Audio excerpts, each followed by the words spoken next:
Hello everyone, this is Ali MK Hindi and we're back for the final video for this PhD thesis writing series.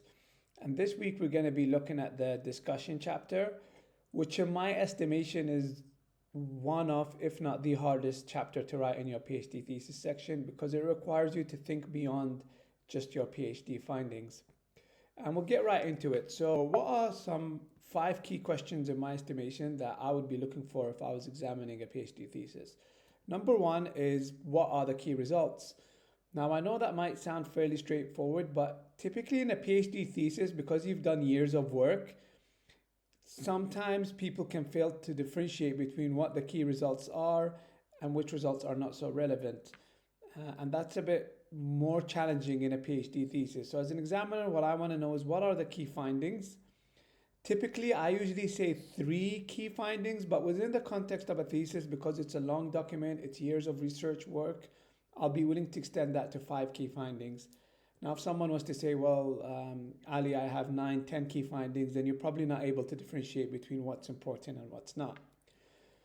Second question as an examiner, what I'm looking for is what are the strengths and limitations? Now, once again, this sounds fairly straightforward, but common pitfall is people sometimes they don't strike a balance. So either they're too harsh on themselves where they don't really highlight what the strength of the study is, and then they write so much on the limitations, downplaying what they did, or vice versa. Sometimes you get people that are just always boasting about their research, and then they'll write like a very broad 1 or 2 sentences about their limitations. So try to get the balance right.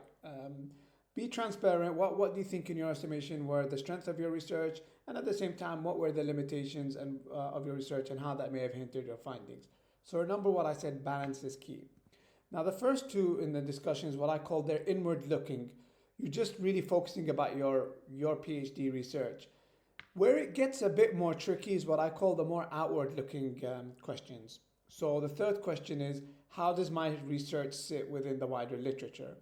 And this is particularly challenging in a thesis because you're expected to have done years of work, and now you're expected to really say, okay, where does this now sit?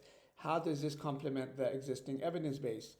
So usually your findings either align with the research literature out there in that they complement them, or they contradict, or a piece of finding may extend what's already out there. So there may have been some sort of finding and you further extended on it. So these are usually the three kind of things you want to write about per finding.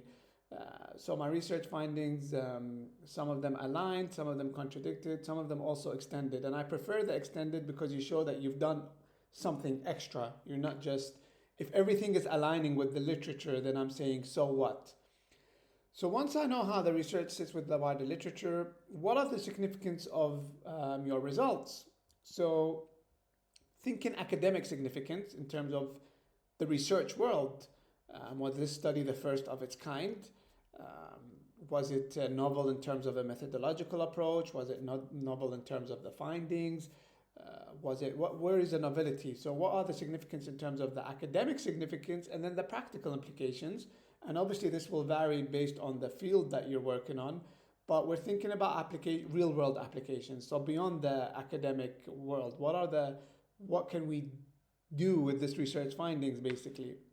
So that's the fourth question. And then last but not least, what are the future directions? So this is pretty much what I always like to look for at the end is, okay, you've done your PhD, there was a gap that you answered, but now having done this, there's probably further gaps that need to be explored. And I always say this to PhD students. So if somebody wanted to build on this PhD, so if somebody wanted to do a PhD based on your PhD, what would it be on?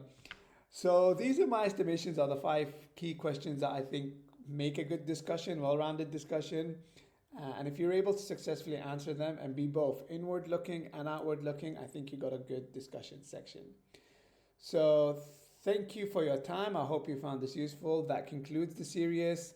If you enjoyed it, please like, comment, repost. I will be hopefully putting a post recapping all the earlier videos and related information. For those of you that are interested in more in-depth details, Lennart and I will be running a 3-hour online workshop on June the 28th, and we hope to see you there. Peace and love, everyone.